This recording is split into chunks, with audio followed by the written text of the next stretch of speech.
Friends, आज मैं आपसे बहुत इम्पोर्टेंट इन्फो शेयर करूँगा जिसे आप अपने फ्रेंड्स के साथ भी शेयर करना है। अकेले कभी भी घर से बाहर मत जाए, अपने मामा बाबा के साथ जाए।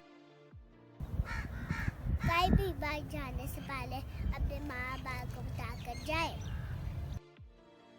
अगर अकेले कभी भी बाहर जाए, किसी से कैंडी चॉकलेट टॉफी लेकर मत खाए। अगर स्कूल अकेले आते जाते हैं, गुजान रास्ते से आए जाए। गुजान का मतलब है जिस रास्ते से ज्यादा लोग आते जाते हो। स्कूल छुट्टी के बाद स्कूल के अंदर ही अपनी गाड़ी या मामा बाबा का वेट करें। 2-3 फ्रेंड्स ग्रुप बनाकर फुटपाथ पर चले।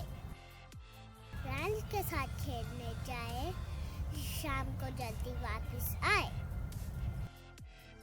जिसे आप जानते नहीं उसे आप अपना नेम एड्रेस ना बताएं। अगर आप किसी काम के लिए जाए और घर फौरन वापस आए। कोई भी आपको कहे मैं आपका अंकल हूँ, आओ मेरे साथ चलो, तो जानने से पहले अपनी माँ बाप से इजाज़त ले लो। कोई भी आपको बाइक छेड़े या तंग करे, 5 लोगों की तवज्जो अपनी तरफ कराए और घर फौरन आकर फौरन अपने माँ बाप